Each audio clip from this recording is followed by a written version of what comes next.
Now let's talk about the payment success rate on Lightning.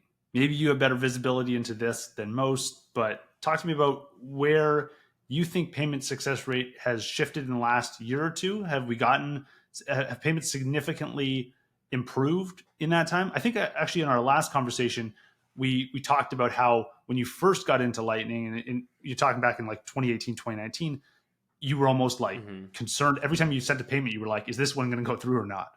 And now, Yeah. we got to a point where it was like, pretty consistently going through. But in the last year or two, have you noticed a shift? Yeah, I mean, definitely. I mean, from our perspective, and from customers that we work with, we are seeing an increase in success. I think that I do have less of that worry as I send payments now than I did then, so that's good. And so yes, I think that payment success has definitely improved, especially when things like multi-path payments and things like that have definitely helped. And I think that we have seen more success of payments so far. I think that there's several people that have kind of posted information about like their success rates and things like that, and they all across the board seem to definitely be improving. So I think that we've gotten into a pretty good spot, and I think it's also going back to my previous answer on like capital allocation, where people are understanding like the ways that liquidity works inside of the network with channel reserves and all of these different things. And so being able to use your capital more efficiently helps make the payment success rates better. And so I think that we're seeing better capital deployments, which leads to better payment success rates. So I think overall, we have definitely seen an increase in success. I think that will continue. And I think that that's also going to continue with things like, so the LSP that we're creating, our like Flow 2.0, is an LSP that's focused on just-in-time liquidity. And so what that means is we're able to detect when a payment is coming to the destination and automatically zero conf open a channel to that destination if they don't have the liquidity for it already. And so that helps significantly of like our super well connected node that has channels, all over the place, being able to service these, maybe someone that doesn't have good liquidity. And so you still, that will facilitate a successful payment that would have otherwise failed. So I think that there's a lot more that we're going to do to also increase that number. So I think that the future is bright for successful payments. Interesting. How about routing fees? I want to hear your thoughts on. I know we've had a big mempool spike in fees in the last couple of months.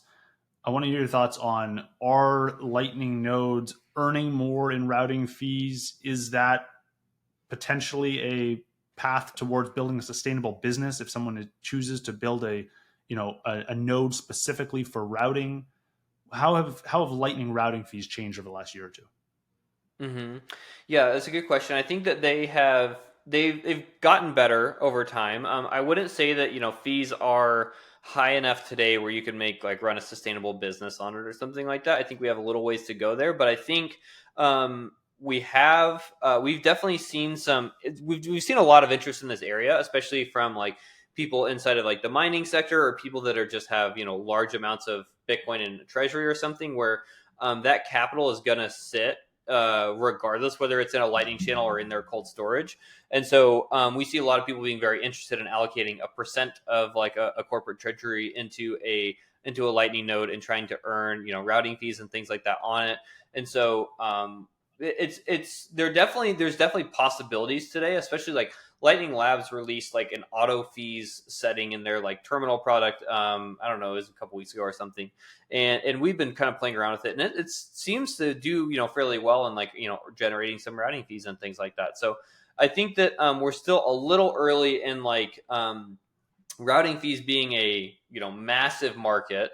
But I think that we're definitely coming to the cusp of that, especially when we think about the LSP that I mentioned last time, and being able to enable people to tie into that and like earn fees from like also from servicing people inside of the LSP as well as the routing fees.